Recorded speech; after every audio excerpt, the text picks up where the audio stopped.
Now we'll go to the chapter 27, Depressive Disorders. Okay, let's get right to it. What are the characteristics of depressive disorders? Well, usually the individual finds themselves with a dissatisfaction with life. They're sad and dissatisfied with life. Usually, when these people have that dissatisfaction, it is accompanied with changes in functioning. They feel a hopelessness, apathy, helplessness, and anhedonia, and a decrease in the will to live. Usually, in order to diagnose a depressive disorder, you have to have, of course, a decrease in mood, which affects the individual not only psychologically, but physically, and affects their employment, uh, affects intimate issues and social relationships. And when that happens, then you could say you have a depressive disorder. So you need those areas. We know that anhedonia is what? When you don't take pleasure in anything that you do. Okay? So just remember HAHA. Ha ha. Hopelessness, apathy, helplessness, and anhedonia. Usually that's what how you will diagnose a depressive disorder. Okay, common symptoms of a depressive disorder. Well, usually you'll have changes in daily patterns. For example, sleep. The individual may sleep too much, or they may not sleep enough. The appetite is affected. They may eat too much, or they may not eat enough. Weight drop or weight increase, and decreased libido. Don't want to do anything sexually, and fatigue. Um, Cognition, attention and memory will be affected, and you can also have uh, impulse control issues where the person may feel suicidal or homicidal, and behavior issues where the individual can either be withdrawn, they can be agitated, or just retarded. They don't want to do anything, just lay in bed.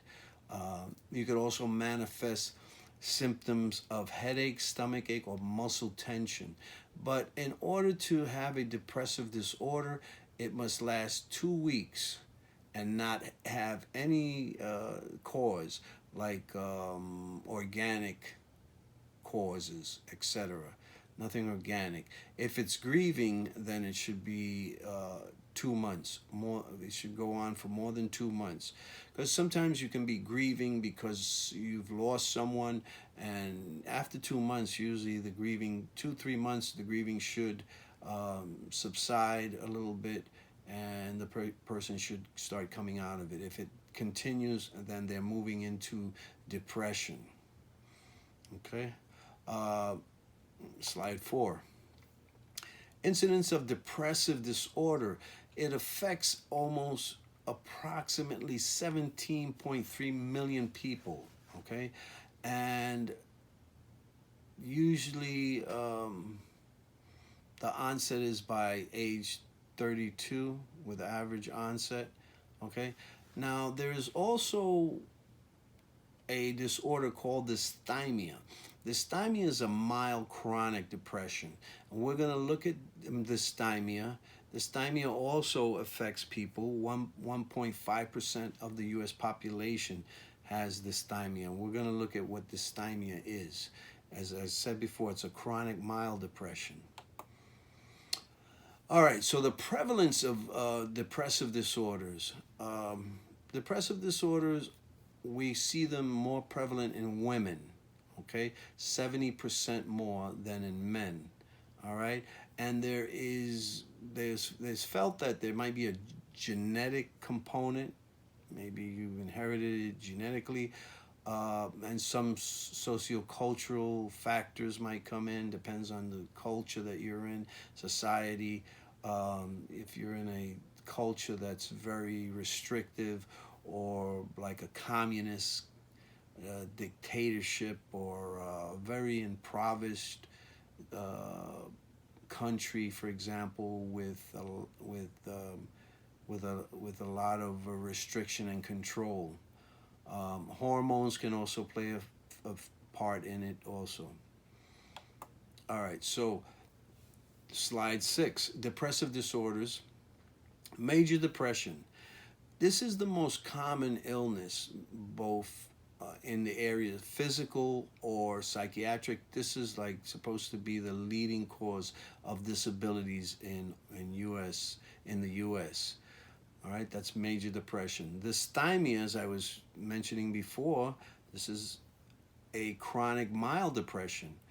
For most of the day, and more days than not, for at least 2 years. So you have a gloomy, pessimistic look on life. You just don't have the energy. You may feel fatigued and whatever, but you move on. So what does it mean when we say more days than not? That means that more days than not. If you, for most of the day even. So you're depressed for maybe 13 hours, or most of the day, waking day. So maybe you're awake for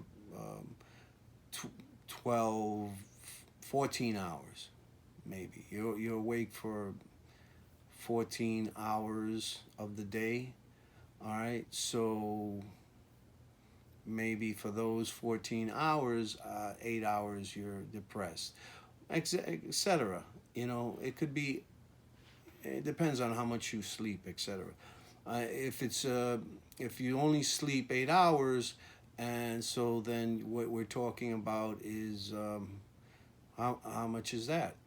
How much time are you awake? So that would be you're up 8 hours.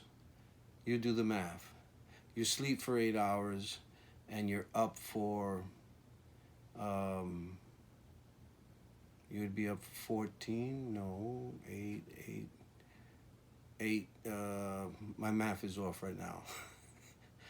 16 hours. Okay. So then out of the 16, so maybe for 8 hours, as you said before, you might be depressed, or you're depressed for 4 days out of the week. That's more days than not.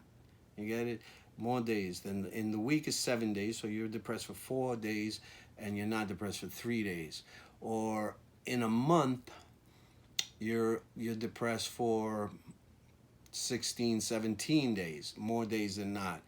In a year, you're depressed 7 months, okay, more days than not. So basically, that's what that means. All right, so let's look at postpartum blues and postpartum depression. Okay, so postpartum blues, usually after the second to third month of the first year after delivery, that's when you usually see this, and it usually resolves. Okay, so you're depressed for like the second to third month. All right, so that's around when it should resolve. Now that's the blues. Postpartum depression is persistent depression. This one lasts for several weeks, several months, even after, and you deliver, and it may get severe enough where the individual wants to harm themselves or harm the baby. So that's postpartum depression. 6 to 10% of the U.S. population are clinically depressed. So depression is the number one reason for people seeking mental health in the USA. Let's go to slide 8. The causes of depressive disorders, genetics, as I mentioned before, and they believe that genetics play a role. 3 times more at risk You're 3 times more at risk if you have a parent, sibling, or your child is, you have someone in the family, so that person, even a child, is more at risk to have depression. 30 to 40% more chance. Okay, a dysregulation of neurotransmitters, um, norepinephrine and serotonin. Okay, that's another one. And then, as I mentioned before, about environments, like lower economic countries show a higher level for psychiatric illness, um, and individual life history, for example, stressors, and even a medical illness like maybe kidney failure or massive heart attack that may cause a person to be depressed.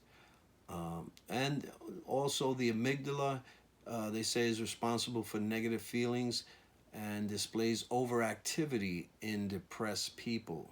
So we'll see that region of the brain overactive in people with depression. Risk factors for depressive disorders. Again, we mentioned that gender plays a key role. Women are more susceptible to it than men. If you've had an episode of depression before, then you have a risk. That's a risk factor. You can get it again. Family history, we mentioned that. A stressful event, maybe a loved one died. And current substance abuse. If you use substances, that can also be a problem. And we mentioned medical illness, any liver failure, somebody who's has liver failure, etc.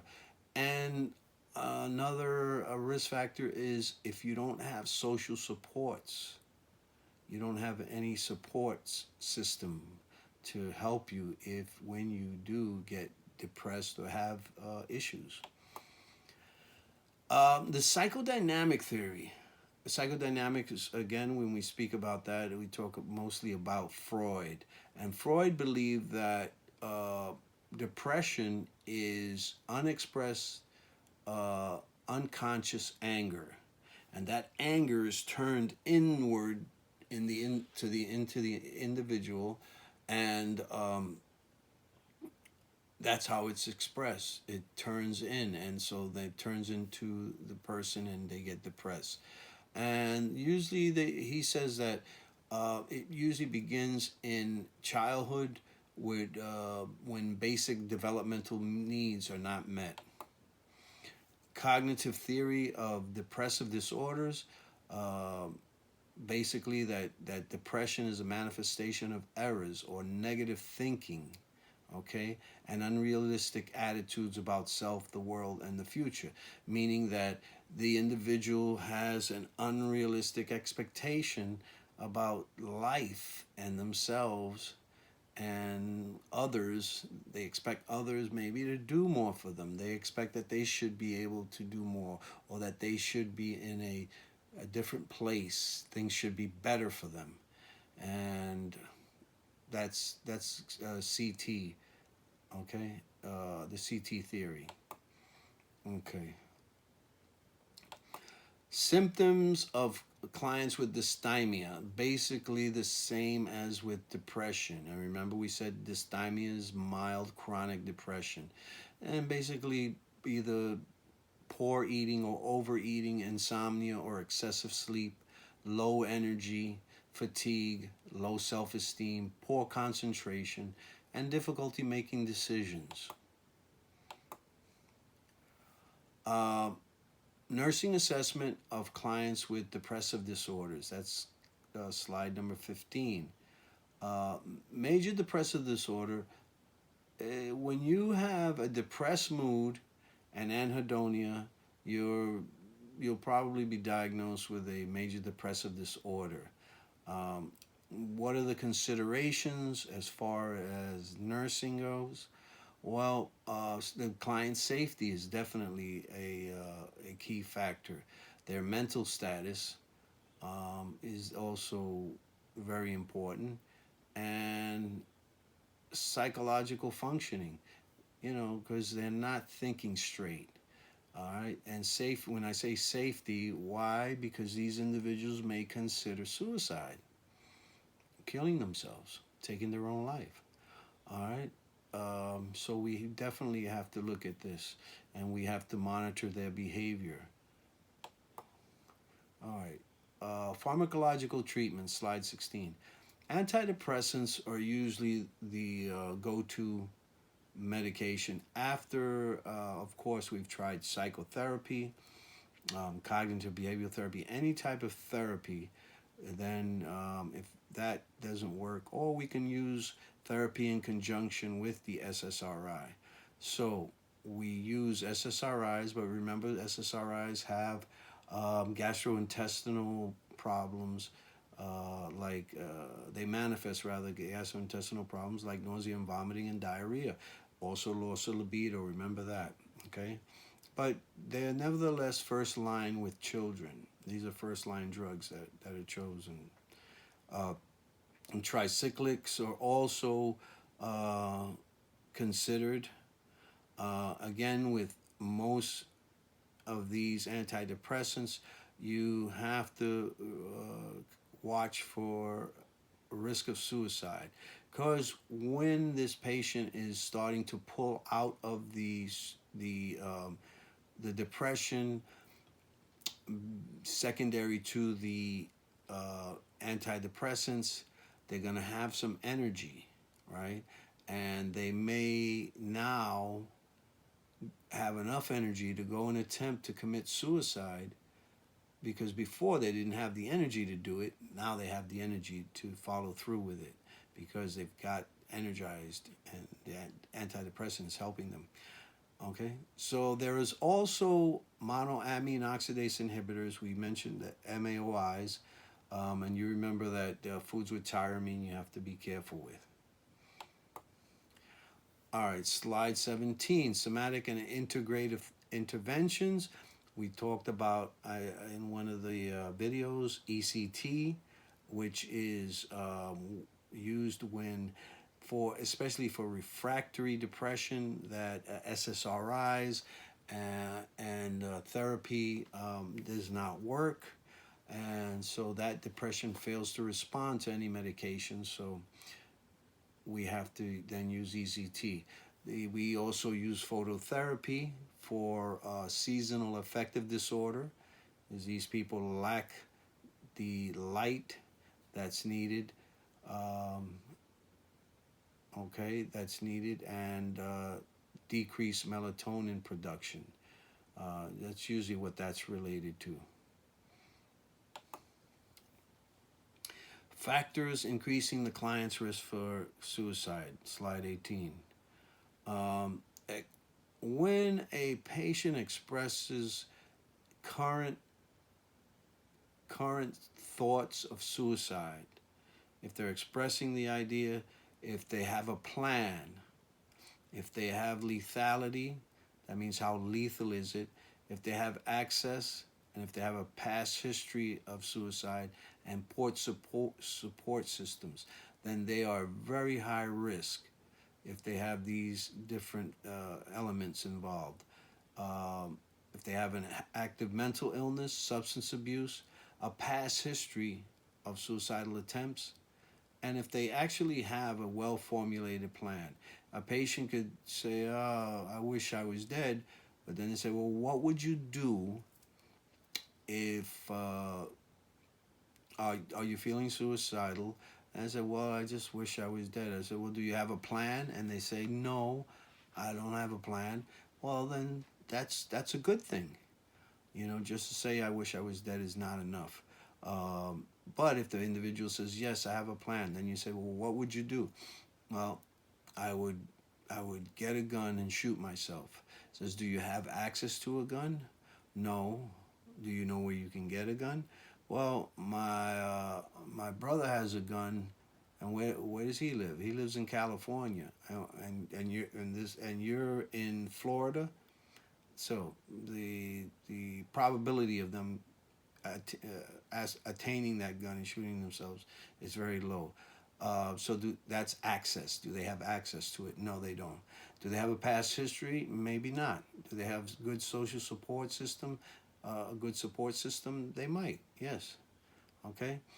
So, do they have availability or means for completing the suicide? No. Okay. All right. So those are issues that we would look at. Uh, Nursing diagnosis for clients with mood disorders, risk for suicide, very important. So usually patients that are on suicidal watch, you would keep at arm's length. They would be at arm's length at all times. They would be on 15-minute checks. Keep them at arm's length. Even when they go to the bathroom, you must be able to see where they're at. You must have nothing in the room, no sharps, nothing that they can hurt themselves with while they are being monitored. And even after they are monitored, when they're put on every 15-minute checks, then you must check the room, make sure there's nothing in there that they can hurt themselves with. Okay? Um, so this is very important to remember that. Nursing outcomes is suicide self-restraint, aggressive self-control, that they should control themselves and control their aggression. And you would hopefully want the outcome to be that they have a will to live eventually. Okay? And nursing interventions for clients with mood disorders are that you listen to them, that you actively listen to what these people say, and help them to learn how to cope. And if you can find ways to instill hope, that would be good too. Um, and spiritual support, and definitely suicidal prevention. Last slide. Indicators for effective intervention is that the client reports fewer or no suicidal thoughts, etc. So the others you could read on your own, and I thank you very much, and we'll see you next time.